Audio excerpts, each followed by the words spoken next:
ashingiye ku biteganywa n'itegeko nshinga rya Repubulika y'u Rwanda cyane cyane mu ngingo yaryo y'116 none kuwa 13 Kanama 2024 Nyakubahwa Perezida wa Repubulika yashyizeho Minisitiri w'Intebe Dr Edouard Ngirente bikorewe i Kigali kuwa 13 Kanama 2024.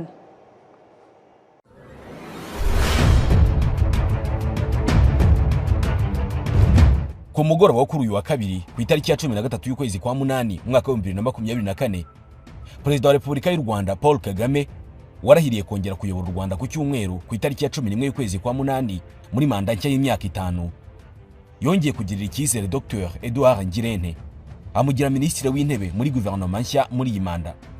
Nyuma yo gutangazwa nk'ugiye kongera kuyobora guverinoma nshya, Dr Ngirente mu gitondo cyo kuri uyu wa gatatu ku itariki ya 14 y'ukwezi kwa munani mwaka wa 2024 yanditse ku rukuta rwe rwa X ati mbikuye ku mutima ndabashimiye Nyakubahwa Perezida wa Repubulika Paul Kagame kuba mwongeye kungirira icyizere mukangira Minisitiri w'Intebe. Ati ndabizeza gukomeza gukorana umurava no kudatezuka mu rugendo rwo guteza imbere u Rwanda.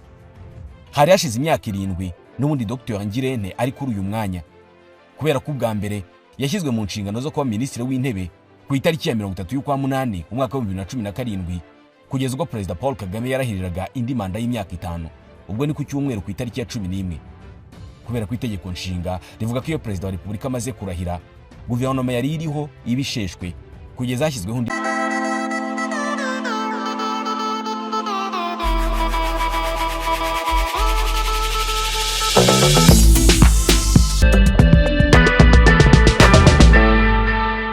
Yavutse ku itariki ya 22 y'ukwezi kwa kabiri mu mwaka wa 1973 avukira ahitwa Mbirima mu murenge wa Coko mu karere ka Gakenke ni mu ntara y'Amajyaruguru. Ubu afite imyaka 51 y'amavuko. Ababyeyi be ni Ngirumpatse Atanaze na Mukankwavu Costazi. Dr Ngirente yashakanye na Sylvie Ngirente bafitanye abana babiri. Muzehe Ngirumpatse umubyeyi wa Nyakubahwa Minisitiri w'Intebe yatabarutse ku itariki ya 8 y'ukwa gatanu mu 2022 yari afite imyaka 85 y'amavuko. Yatabarutse nyuma y'imyaka 5 abonye umuhungu we ayobora guverinoma y'u Rwanda. Usibye ko mbere yaho Dr Ngirente yabaye mu yindi myanya ikomeye mu birebana n'ubukungu haba mu nzego z'u Rwanda no mu nzego mpuzamahanga. Mu 2017 ubwo Dr Edouard Ngirente yari amaze kugirwa Minisitiri w'Intebe, umubyeyi we Muzehe Ngirumpatse yabwiye RBA ko umuhungu yamureze neza bityo ko rwose yizeye ko azaba umuyobozi mwiza. Birashoboka cyane ko ibyo uyu mubyeyi yavugaga byari ukuri kubera ko Dr Ngirente yamaze imyaka 7 yose ayoboye guverinoma y'u Rwanda. Ubatangiye indi manda y'imyaka 5. Dr Edouard Ngirente yize amashuri abanza ku ishuri ribanza rya Rwahi. Ayisumbuye yakomereje muri Groupe Scolaire de la Salle ahahoze ari muri Byumba ubu ni mu karere ka Gicumbi. Amashuri ya kaminuza yakomereje muri Kaminuza Nkuru y'u Rwanda.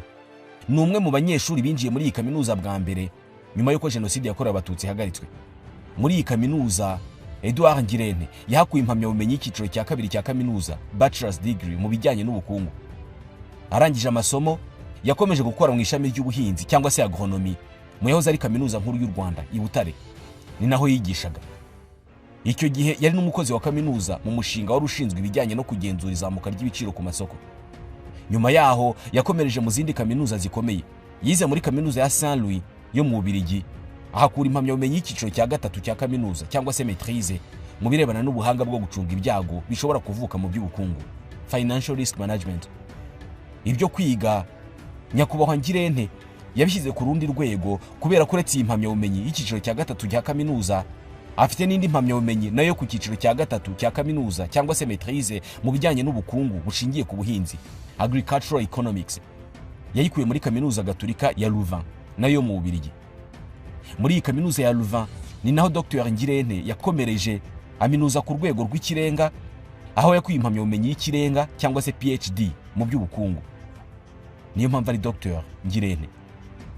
Aya masomo rero yize yatumye Dr Edouard Ngirente akora imirimo myinshi mbere y'uko agera ku rwego rwo kuyobora guverinoma y'u Rwanda. Nk'ubwo yakoze imirimo itandukanye muri Kaminuza Nkuru y'u Rwanda irimo kuba umwarimu muri iyo kaminuza kandi yakuriye ishami ry'ubukungu mu buhinzi n'ubundi muri iyo kaminuza. Yanayoboye imishinga myinshi ndetse yanakoze igihe kirekire nk'umukonsultant mu mishinga itandukanye. Abakonsultant ni impuguke mu nzego runaka batanga izo service mu bigo n'inzego zitandukanye. Nyuma y'iyi mirimo, Dr Edouard Ngirente yakoze muri Minisiteri y'Imari n'Igenamigambi. Yahawe inshingano zo kuba umuyobozi mukuru ushinzwe ishami ry'ubushakashatsi n'igenamigambi ry'iterambere ry'igihugu. Nyuma yahawe izindi nshingano zo kuba umujyanama wa minisitiri mu by'ubukungu muri Minisiteri y'Imari n'Igenamigambi. Ni inshingano yakoze kugera mu mwaka wa 2011. Muri uwo mwaka wa 2011, Dr Edouard Ngirente yakomereje akazi muri Banki y'Isi. Muri iki kigo cy'ubukungu gikomeye kuruta ibindi byose ku isi, yahakoze imyaka 6 kuva mu 2011 kugera mu 2017 ubwo yagirwaga minisitiri w'intebe. Muri iyi myaka 6 muri Banki y'Isi, Dr Ngirente yakoze imirimo itandukanye ndetse ajya no mu myanya inyuranye, irimo kuba umujyanama w'umuyobozi mukuru muri Banki y'Isi i Washington ku cyicaro gikuru cy'iyi banki. Yanabaye umujyanama mukuru mu by'ubukungu mu buyobozi bukuru bwa Banki y'Isi uhagarariye ibihugu 22 bya Afurika byarimo n'u Rwanda. Aka kazi yagakoze neza cyane kugera ubwo ku itariki ya 30 y'ukwa munani mu 2017 nyakubahwa Perezida wa Repubulika Paul Kagame wari umaze iminsi 13 yonyine arahiriye ku mugaragaro kongera kuyobora u Rwanda muri manda y'imyaka 7, yagize Dr Ngirente minisitiri w'intebe, ndetse nawe nyuma gato ahita afasha umukuru w'igihugu gushyiraho guverinoma. Icyo gihe kuri benshi Dr Ngirente yari umuntu mushya mu matwi yabo. Benshi ntabwo bari bamuzi, ariko mu birebana n'imirimo yo kuyobora guverinoma yabikoze nk'atari mushya. Yari yarakoze imirimo myinshi imuha ububasha n'ubushobozi bwo kuyobora abandi no kuyobora ibikorwa bikomeye. Nyuma yo guhererekanya ububasha n'uwari minisitiri w'intebe yari asimbuye Anastase Murekezi, Dr Ngirente yahise atangira inshingano ze zo kuyobora guverinoma y'u Rwanda nka minisitiri w'intebe. Imirimo akirimo gukora kugeza uyu munsi, ushyizemo na manda arangije, ni minisitiri w'intebe wa 12 uyoboye guverinoma y'u Rwanda. Mu gihe yayoboraga guverinoma muri manda y'imyaka 7, Dr Ngirente yakoze akazi gakomeye, ari nako katumye yongera kugirirwa icyizere na Perezida wa Repubulika Paul Kagame. Guverinoma ya Ngirente yahanganye n'ibibazo bikomeye birimo icyorezo cya COVID-19. Iyi guverinoma yakoze ibishoboka byose, abanyarwanda barakingirwa, kandi mu bihe bya COVID bahawe ubufasha butandukanye. Iki cyorezo u Rwanda rwahanganye nacyo kugera rugitsinze. Mu gihe cya COVID-19 abanyarwanda bafashijwe kubona ibyo kurya n'ibindi byose bikenerwa. Uretse COVID-19 kandi guverinoma iyobowe na Dr Ngirente yahanganye n'ikibazo cy'ibura ry'ibiribwa, aho ubutaka butakoreshwaga uko bukwiye, ariko haza gufatwa icyemezo cy'uko buhabwa abanyarwanda bashobora kubukoresha, umusaruro w'ubuhinzi uriyongera. Guverinoma ya Ngirente kandi yakoze byinshi mu birebana n'uburezi, ubuzima, ishoramari n'ubukungu, ubukerarugendo ndetse no kuzamura imibereho y'abanyarwanda muri rusange. Ibyo Dr Ngirente yakoze mu myaka 7 byatumye yongera kugirirwa icyizere, yongera guhabwa inshingano zo kuyobora guverinoma y'u Rwanda. Afite akazi ko kwihutisha iterambere ku banyarwanda mu kuzamura imibereho yabo, ubukungu n'ibindi byose bakeneye. We na guverinoma ye bazashyira mu bikorwa ibyo Perezida Paul Kagame yemereye abaturage ubwo yiyamamazaga. Ubu igikurikiyeho ni ugushyiraho guverinoma nshya cyangwa se abaminisitiri bazafatanya mu kuyobora igihugu. Gushyiraho abagize guverinoma bishingirwa ku itegeko nshinga rya Repubulika y'u Rwanda mu ngingo ya 62, aho ivuga ko ubutegetsi bugomba gusaranganywa nta bwikanyize. Iyi ngingo inavuga ko abagize guverinoma Perezida wa Repubulika ashobora kubatoranya mu mitwe ya politike cyangwa se abandi bantu asanzwe aziho ubushobozi. Minisitiri w'intebe agenerwa umushahara mbumbe w'umurimo w'amafaranga y'u Rwanda miliyoni 4,346,156 buri kwezi. Agenerwa inzu yo kubamo ifite ibyangombwa byose. Ahabwa imodoka imwe y'akazi buri gihe n'ibikenewe byose mu kuyifata neza byishyurwa na leta. Ahabwa 600 by'amafaranga y'u Rwanda buri kwezi yo kwakira abashyitsi mu rwego rw'akazi. Aya ngaya anyuzwa kuri konti y'urwego bireba. Ahabwa uburyo bw'itumanaho rigezweho mu biro no mu rugo, rigizwe na telefoni itagendanwa, telefoni igendanwa, fax, internet igendanwa n'itagendanwa, telefoni ikorana na satellite ndetse na antenne parabolique, byose bikishyurwa na leta.